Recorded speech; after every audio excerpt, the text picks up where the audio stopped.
একটা মেয়ে বিয়ের পর তখনই সুখী হয় যখন তার স্বামী তাকে বোঝে, মূল্যায়ন করে, ভালোবেসে আগলে রাখে। পরিবারের অন্য মানুষগুলো যেমনই হোক না কেন, স্বামী ঠিক থাকলে মেয়েরা লবণ ভাতেও খুশি থাকে।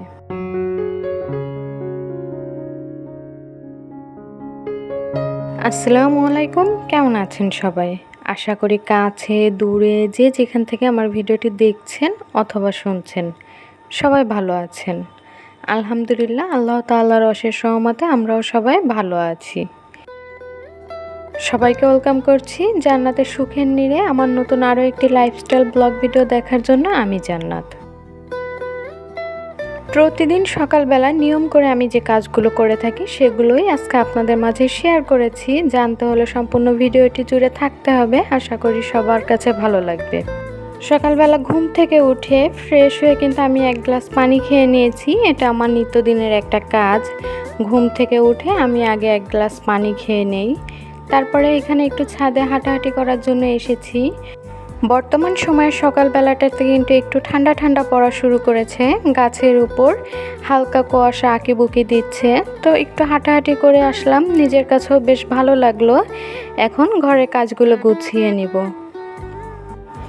আমি সবসময় চেষ্টা করি ঘুম থেকে ওঠার পরে নিজেকে কিছুটা সময় দেওয়ার জন্য, হোক সেটা হাঁটাহাঁটির জন্য অথবা কোনো বই পড়ার জন্য বা যেটাই হোক না কেন, আমার নিজের একান্ত আধা ঘন্টা না পারি 10 মিনিট বা 5 মিনিট হলেও নিজেকে একটু সময় দিয়ে গুছিয়ে নিয়ে তারপরে আমি সংসারের কাজগুলো করি।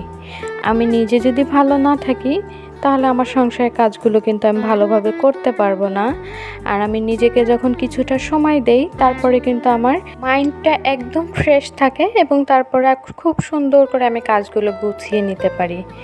এমনকি প্রতিটা কাজ করতেও আমার তখন খুব ভালো লাগে।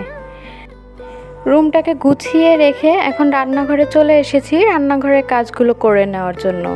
তো ভিম লিকুইড শেষ হয়ে গিয়েছে, সেটাকে রিফিল করে নিচ্ছি। আজকে আমার আগের বাসার ছাদটার কথা খুব মনে পড়ছিল। এই কাজগুলো করছিলাম আর চিন্তা করছিলাম, আমি এই ভিডিওটা করা যদি আগে থেকে শুরু করতাম তাহলে আমি আমার আপুদের সঙ্গে আমার আগের বাসার ছাদটা শেয়ার করতে পারতাম। ওইখানে কত সুন্দর সুন্দর গাছপালা ছিল, ফুলে ফুলে ভরা ছিল, ফল গাছে ভর্তি ছিল, কি নাই ছিল, ছাদটা পুরো একটা ছোটোখাটো বাগান ছিল যাকে বলে। আমরা সব ভাবিরা মিলে বিকালবেলা ওই ছাদে বসে আড্ডা দিতাম, সবাই মিলে গল্প করতাম, অনেক সুন্দর সময় পার করতাম। একটা জিনিস কি জানেন, মন থেকে কাউকে ভালোবাসলে তাকে কখনোই ভোলা যায় না। হয়তো পরিস্থিতির কারণে সম্পর্ক থাকে না, যোগাযোগ থাকে না, কিন্তু তার প্রতি যে অনুভূতি থাকে তা কখনোই বদলায় না। যে টান থাকে সেটা কখনোই কিন্তু কমে না। আমি বাসা চেঞ্জ করেছি প্রায় 6-7 মাসের মতো হতে চললো। তো এই 6-7 মাসের ভিতরে আমার এমন একটা দিন নেই যে আমার ওই বাসাটার কথা মনে পড়ে না, ওই জায়গার মানুষগুলোর কথা মনে পড়ে না। আমি তাদেরকে অনেক বেশি মিস করি। হয়তো কাছাকাছি হলে যে ঘুরে আসতাম বা তারা আসতো বা দেখা করতে পারতাম, তবে এটা একেবারে সাধ্যের বাইরে, বেশ অনেকটা দূরে, যেখানে যাওয়া আমাদের পক্ষে এখন মোটেও সম্ভব না। তো আজকে আপনাদের সঙ্গে কিছু কথা শেয়ার করলাম আমার আগের বাসার সম্পর্কে। আশা করছি কেউ বিরক্ত ফিল হবেন না। তো এখানে কথা বলতে বলতে কিন্তু আমি রান্নাঘরে বেশ কিছুটা কাজ গুছিয়ে করে নিয়েছি, আর সেই সাথে এখন চুলাটা পরিষ্কার করে নিচ্ছি। আমি কিন্তু প্রতিদিন নিয়ম করে এই চুলাটাকে পরিষ্কার করে থাকি। চুলাটা গ্লাসের হওয়াতে আমার জন্য বেশ সুবিধা হয়েছে। পরিষ্কার করতে কিন্তু একদমই কষ্ট হয় না, অল্প একটু ঘষে মেজে নিলেই একেবারে ঝকঝক করে নতুনের মতো। তো ইন্ডাকশন চুলাটা কিন্তু আমার বেশ উপকারে আসে, প্রায় মাঝে মাঝেই এটাতে রান্না বাড়া টুকটাক করাই হয়, বিশেষ করে সকালের নাস্তাটা। আমার সকল মিষ্টি আপুদেরকে একটা কথা মনে করিয়ে দেই, এখন পর্যন্ত যে বা যারা আমার ভিডিওটি দেখছেন, ভিডিওটি ভালো লেগে থাকলে একটা লাইক দিয়ে ভিডিওটা কন্টিনিউ করবেন। আপনার ছোট একটা লাইক আমাকে আগামী দিনের একটি ভিডিও মেক করার জন্য অনেক উৎসাহ দিয়ে থাকে। সেই সাথে আমার চ্যানেলে নতুন হয়ে থাকলে আমার চ্যানেলটি সাবস্ক্রাইব করে আমার পাশেই থেকে যেতে পারেন।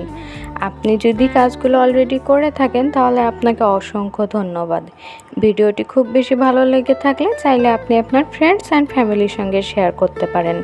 আর আজকের ভিডিওটা কেমন লাগলো সেটা কিন্তু অবশ্যই কমেন্ট করে জানাতে ভুলবেন না। আপনার ছোট্ট একটা কমেন্ট পড়ার জন্য কিন্তু আমি অধীর আগ্রহে বসে থাকি। খুব বড় করে না পারলেও ছোট্ট করে একটি মিষ্টি করে কমেন্ট করে যাবেন সবাই। আজকে অন্যান্য আপুদের কমেন্ট পড়ার কথা ছিল, তবে আমার একটাই ফোন হতে না খাতা কলমে লিখে তারপরে আমাকে কমেন্টগুলো পড়তে হবে, তো আমি ওই জিনিসটা আজকে সময় করে উঠতে পারিনি, তার জন্য অনেক দুঃখিত। তবে আগামী দিন আমি নিশ্চয়ই সবার কমেন্টগুলো পড়ব। তো এখানে আমি আজকে দুপুরে ডাল রান্না করব। ডাল, আলু ভর্তা, ডিম ভাজি। এটা কিন্তু আমাদের বাঙালিদের একদম সাধারণ একটা খাবার আর ঐতিহ্যবাহী খাবারের মধ্যে পড়ে। সবাই বেশ পছন্দ করেও খাবারটা খায় কিন্তু। আর এই সাধারণ খাবারটাকে চাইলেই কিন্তু একটু অসাধারণভাবে পরিবেশন করা যেতে পারে। আমি আজকে সেটারই চেষ্টা করেছি, আশা করছি আপনাদের কাছে ভালো লাগবে। প্রতিদিন সকালবেলা নিয়ম করে কিন্তু আমাকে কিছু কাজ করতে হয়। যেমন আমি নিজেকে বেশ কিছুটা সময় দিই, সেটা আমার পছন্দের যে কোনো কাজ করার জন্য নিজেকে আধা ঘন্টা না পারলেও 10 মিনিট অন্তত সময় দেওয়ার চেষ্টা করি। তারপরে পুরো রুমটাকে গুছিয়ে নেই, পুরো বাসাটাকে একটু পরিষ্কার পরিচ্ছন্ন করে রাখা, আর সেই সাথে সকালের নাস্তা, দুপুরের রান্না বাড়া, রাতের খাওয়া দাওয়া এগুলো তো রয়েছেই। এই কাজগুলো কিন্তু প্রতিদিন নিয়ম করে আমাকে করতে হয়। আর অন্যান্য যে কাজগুলো থাকে ওগুলো হয়তো আমি আমার প্রয়োজন মতো করে নিই, যখন যেটা প্রয়োজন হয় তখন সেভাবে সেই কাজটি গুছিয়ে করে থাকি। তবে এই যে কাজগুলোর কথা বললাম এগুলো কিন্তু নিয়ম করে আমাকে প্রতিদিনই করে নিতে হয়।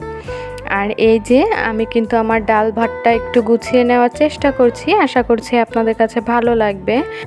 আমার কাছে তো দেখতে ভীষণ ভালো লেগেছে। তো আজকের ভিডিওটা এই পর্যন্তই। সবার সুস্বাস্থ্য কামনা করে এখান থেকেই বিদায় নিচ্ছি। কথা হবে অন্য কোনো ভিডিওতে। আল্লাহ হাফেজ। আসসালামু আলাইকুম।